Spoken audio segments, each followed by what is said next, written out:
पूज्य आचार्य वैराग्य देशना दक्ष श्री हेमचंद्र सुरेश्वर जी महाराज साहिब का कालधर्म तारीख 29 जून 2021 को लगभग 2:45 AM के आसपास हुआ। सामान्य आत्मा नहीं थे। इन्होंने जिन शासन के लिए क्या अद्भुत कार्य किया है, आइए देखते हैं। आज से तकरीबन 70 साल पहले की बात है। सिद्धांत महोदधि आचार्य देव प्रेम सुरेश्वर जी महाराज साहिब का चारित्र जीवन देखकर अनेक युवानों ने वैराग्य पाकर दीक्षा ग्रहण की थी। उनमें से एक थे हीरा भाई। उनकी सगाई हो चुकी थी, लेकिन पूज्य प्रेम सुरेश्वर जी महाराज साहिब को मिलने के बाद वैराग्य की ज्योति नहीं, ज्वाला ही प्रगटी और उन्होंने दीक्षा का स्वीकार किया। उनके पीछे पीछे उनकी फियांसी यानी मंगेतर ने भी दीक्षा का अंगीकार किया। हीरालाल बने मुनि हेमचंद्र विजय जी। पूज्य प्रेमसुरी दादा ने उनको 6 कर्मग्रंथ और कम्मपयड़ी की पढ़ाई करवाई। मुनि शास्त्रों के अभ्यास में इतनी सख्त मेहनत करते थे कि प्रेमसुरी दादा बोलते थे कि आज हेमचंद्र ने 2 प्रतिक्रमण एक साथ किए। जब साधु इसका अर्थ नहीं समझ पाते थे, तब प्रेमसुरी दादा क्लियर समझाते थे कि आज शाम का प्रतिक्रमण करने के बाद 7 से 8 बजे से लेकर सुबह 4 बजे तक हेमचंद्र ने कर्म ग्रंथों का स्वाध्याय किया है। 1 सेकंड भी नींद लिए बिना 8 घंटे रात को सतत रिवीजन किया है।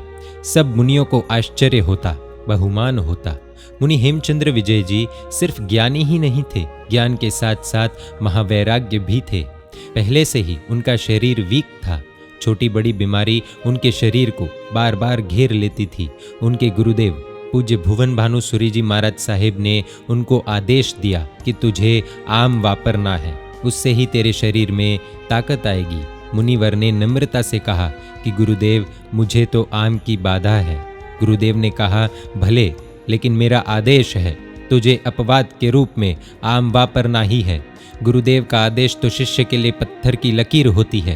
हेमचंद्र विजय जी भी गुरुदेव को संपूर्ण समर्पित ही थे, लेकिन उनके हृदय में भरा हुआ वैराग्य उनको आम खाने से रोक रहा था। एक तरफ वैराग्य का रंग, दूसरी तरफ समर्पण का रंग। क्या करना? आखिर मुनिवर ने रास्ता निकाला। पूज्य गुरुदेव श्री भुवन भानुसूरी जी हाईकोर्ट के स्थान पर थे और पूज्य प्रेम सूरी दादा सुप्रीम कोर्ट के स्थान पर थे। मुनिवर प्रेम सूरी दादा के पास गए, गिड़गिड़ाए, आम खाने से बचाने की विनंती की। उनका घोर वैराग्य देखकर आखिर प्रेम सूरी दादा को आदेश करना पड़ा कि मुनि हेमचंद्र को आम नहीं खिलाना। मुनि के प्रचंड वैराग्य का ही प्रभाव है कि उनको आज भी वैराग्य देशना दक्ष बिरुद से पहचाना जाता है, यानी कि वैराग्य की देशना देने में यह मुनिराज अत्यंत चतुर थे, काबिल थे। कुछ समय के पश्चात मुनिवर बने पूज्य आचार्य देव वैराग्य देशना दक्ष हेमचंद्र सुरेश्वर जी महाराजा। आगमों की रक्षा के लिए, जैन शास्त्रों की रक्षा के लिए उन्होंने एक अद्भुत कार्य किया है। जैसे प्लास्टिक पानी में घंटों तक रखा जाए तो भी प्लास्टिक भीगा नहीं होता, प्लास्टिक पिघलता नहीं, वो अपने में पानी को ऑब्जर्व नहीं करता।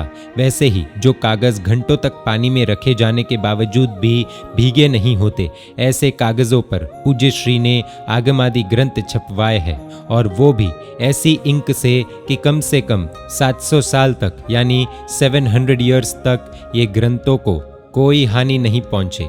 शुद्ध ज्ञान की ऐसी रक्षा का महान कार्य पूज्य श्री की प्रेरणा एवं मार्गदर्शन के अनुसार किया गया। और हाँ, ये पेजेस के वेट भी अत्यंत कम है। पूज्य श्री द्वारा किए गए ये कार्य की जितनी अनुमोदना करे उतनी कम है।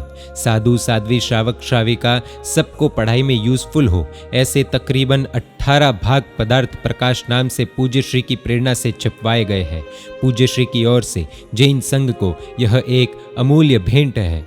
पूज्य श्री की उम्र तकरीबन 89 ईयर्स के आसपास की है। अहमदाबाद में उनका ट्रीटमेंट चल रहा था।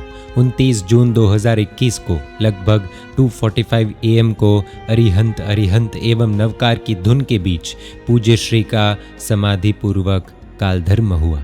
ऐसे महान जैन आचार्य वैराग्य देशना दक्ष श्री हेमचंद्र सुरेश्वर जी महाराज साहिब को शत शत नमन, शत शत वंदन।